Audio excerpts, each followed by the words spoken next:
கர்த்தருடைய நாமத்திற்கு மகிமுண்டாகட்டும். நேற்று நாம் தியானித்த வண்ணமாக சோதிக்கப்படுபவர்களுக்கு உதவி செய்ய தேவன் வல்லமை உள்ளவராய் இருப்பதாக பார்த்தோம்.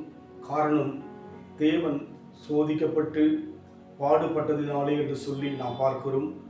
உண்மையாகவே வேதம் முழுமையாக தேவனை குறித்து நாம் தியானிக்கும் போது அவர் இரக்கமுள்ளவர், உருக்கமுள்ளவர், அன்புள்ளவர், கிருபையுள்ளவர், தயை பெருத்தவர்.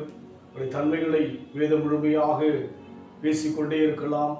அப்பேற்பட்ட கரிசனையுள்ள தேவனை இந்த உலகத்தில் இருக்கிற மக்களாகிய நாம் புரிந்து கொள்ள, அறிந்து கொள்ள தேவன் விரும்புகிறார். இந்த வழியிலும் கூட நாம் தியானிக்கும்படியாக யோபின் புத்தகம் 5ஆம் அதிகாரம் 10ஆம் வசனம், தாழ்ந்தவர்களை உயரத்தில் வைத்து துக்கிக்கிறவர்களை ரட்சித்து உயர்த்துகிறார் என்று சொல்லி யோபிலே சொல்லப்படுகிறது. இந்த யோபின் புத்தகம் என்பது ஆபிரகாமுக்கு முன்பாகவே எழுதப்பட்டதாக சொல்லப்படுகிறது. ஒரு முழுமையாக தேவ காரியங்களை அறியாதவராய் இருந்த போதிலும் கூட அவர்களுடைய உள்ளத்துக்குள்ளாக தேவனை அனுபவித்தபடியினாலே அவர்கள் தெளிவாய் சொல்கிறார்கள், தாழ்ந்தவர்களை உயரத்தில் வைத்து துக்கிக்கிறவர்களை ரட்சித்து உயர்த்துகிறார் என்று சொல்லி ஆண்டவரை குறித்து ஒரு வெளிப்பாடை இவர்கள் சொல்வதை பார்க்க முடியும்.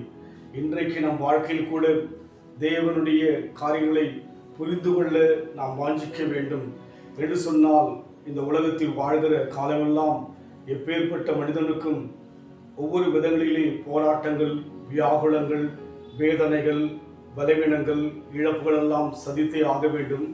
இது தேவனால் மனிதனுக்கு நியமிக்கப்பட்ட நியமமாக இருக்கிறபடினாலே இவைகள் மத்தியிலே தேவனை நோக்கி பார்க்கின்ற போது, அவரை நாம் புரிந்து கொள்ள நம் வாழ்க்கை கொடுக்கின்ற போது நிச்சயமாகவே நாம் சந்திக்கின்ற எல்லா போராட்டத்திலும் வேதனையிலையும் நாம் விடுவிக்கப்படுவோம். காரணம், தேவன் தூக்கி எடுக்கிறவராக, உயர்த்துகிறவராக, துக்கிக்கிறவர்களை தேவன் ரட்சிக்கிறவராக இருப்பதாய் சொல்லப்படுகிறது.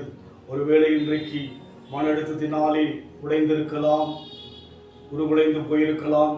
ஆனால் தேவனை சிந்திக்கும் போது, தேவனுடைய வார்த்தை யோசிக்கும் போது, அவர் துக்கிக்கிறவர்களை தேவன் ரட்சித்து உயர்த்துகிறவராக, மனமுடைந்த ஜனங்களை தேவன் அவருடைய தன்மையை வெளிப்படுத்தி ஆறுதல் படுத்துகிற தேவனாக இருக்கிறபடினாலே நம் வாழ்க்கையிலே தேவனை அறிவதற்காக பிரயாசப்படுவோம், முயற்சிப்போம், தேடுங்கள், அப்போது கண்டடைவர் என்று சொல்லி வேதம் சொல்கிறவனமாக தேவனை காண நம்மை கொடுப்போம். கண்ணுன்னை அழைத்தவர் கரமதைப்பார், அவர் கைவிடாதிருப்பார். கண்ணுன்னை அழைத்தவர் கரமதைப்பார், அவர் கைவிடாதிருப்பார்.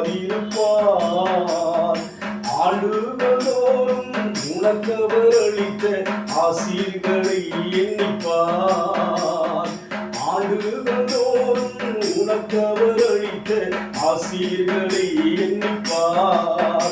எண்ணிப்பார், எண்ணிப்பார், அதை என்னும் நீ எண்ணிப்பார்.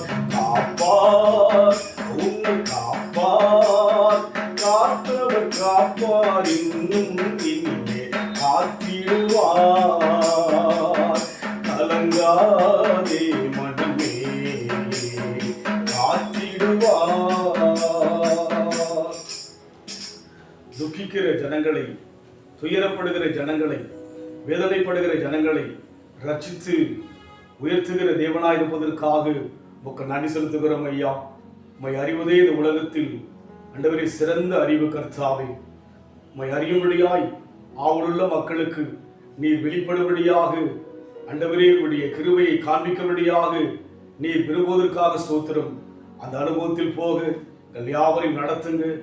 தொடர்ந்து சமூகத்தையே நோக்கி பார்க்கின்ற அந்த உணர்வு எங்களுக்கு கொடுங்க. இயேசுவின் நாமத்தில் பிதாவே, ஆமென். கர்த்தர் ஆசீர்வதிப்பாராக.